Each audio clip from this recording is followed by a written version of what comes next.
తెలంగాణలోనే కాకుండా దేశంలోనే 2 వీలర్ మెకానిక్ల సంఘానికి సొంతంగా ఇలాంటి భవనం ఉండడం అరుదైన విషయమని, ఆ గౌరవం సిద్దిపేట సంఘానికి దక్కడం గర్వకారణమన్నారు మాజీ మంత్రి ఎమ్మెల్యే హరీష్ రావు.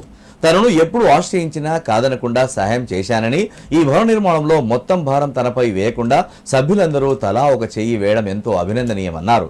సభ్యుల్లో యాజమాన్య భావన పెరిగినప్పుడే సంస్థలు శాశ్వతంగా నిలబడతాయని, ఆ విషయంలో ఈ సంఘం ఆదర్శంగా నిలిచిందన్నారు. Siddipet friends 2 wheelers mechanic association ఆధ్వర్యంలో నిర్వహించిన ఆత్మీయ సమ్మేళనంలో మాజీ మంత్రి ఎమ్మెల్యే హరీష్ రావు పాల్గొని సభ్యులను ఉద్దేశించి ప్రసంగించారు. ఫ్రెండ్స్ 2 వీలర్స్ మెకానిక్ అసోసియేషన్తో తనకు దాదాపు 20 ఏళ్ల అనుబంధం ఉందన్నారు.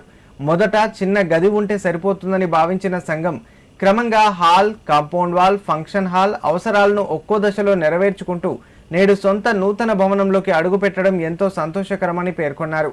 సాధారణంగా మెకానిక్లలో చదువుకున్న వారు తక్కువగా ఉంటారని, ఐక్యత కూడా తక్కువగా ఉంటుందని భావిస్తారని, అయితే Siddipet friends 2 wheelers mechanic association మాత్రం రాష్ట్రానికి ఆదర్శంగా నిలిచిందన్నారు.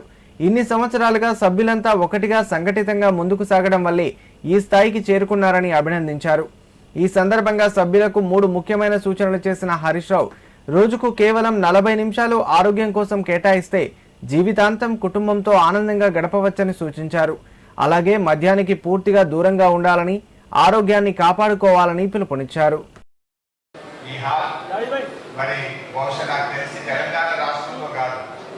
భారతదేశంలోనే 2 వీలర్ మెకానిక్ల కంటూ ఒక సంఘం, ఒక భవనం ఉంది అంటే అది మన సిద్దిపేట సొంతం, మా Siddipet friends 2 wheeler mechanic association.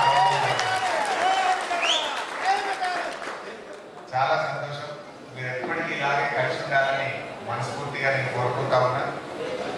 మీరు ఎప్పుడు వచ్చినా కాదనకుండా నేను సహాయం చేస్తూనే వచ్చాను. మీ గొప్పదనం ఏంటంటే మొత్తం నా మీదనే బరువు వేయకుండా మీరు కూడా తలా ఒక చేసుకున్నారు.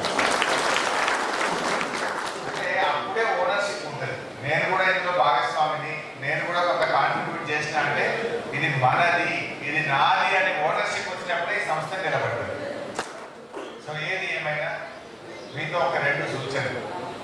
అంటే మద్యానికి దూరంగా ఉండండి, ఆరోగ్యాన్ని కాపాడుకోండి. ఖచ్చితంగా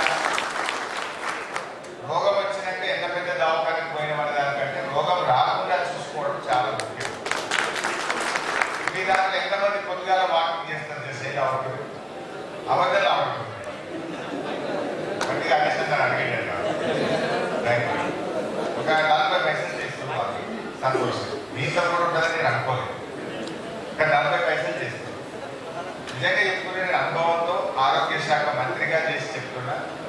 మీరు మంచిగా రోజు 3-4 కిలోమీటర్లు వాకింగ్ చేస్తే 60-70 ఏళ్ళ దాకా మీ చెయ్యి డాక్టర్ దగ్గరికి, డాక్టర్ చేతికి మీ చెయ్యి పోకుండా మీరు బతకవచ్చు. దానికి ఖర్చు పెట్టేది లేదు కదా. ఒకగా లేచి ఒక 2 కిలోమీటర్ 3 కిలోమీటర్ ఉప్పుది మెల్లగా నడుచుడు, ఫోన్ చెవులో పెట్టుకొని నడుచున్నాడు. అది ఉపయోగం లేదు. ఫోన్ చెవులో పెట్టుకొని ముచ్చట పెట్టుకుంటా దోస్తులతో బాగా కొట్టుకుంటాడు. బ్రిస్క్ వాకింగ్, వీలైతే జాగింగ్ ఇలా చేసిందనుకో మంచిగా ఆరోగ్యంగా ఉంటాడు. ఈ బీపీలు, షుగర్లు, కిడ్నీ బీమార్లు, హార్ట్ ఇలాంటి రోగాలు దూరంగా ఉంటాడు. అందువల్ల నేను మీ అందరికీ కోరేది, వీలైతే మీ భార్యను కూడా దొరకపోండి. వీలు కాకపోతే అక్కడ సాయంత్రం నడుమడం లేకపోతే టైం దొరికితే కాదు. కానీ వాకింగ్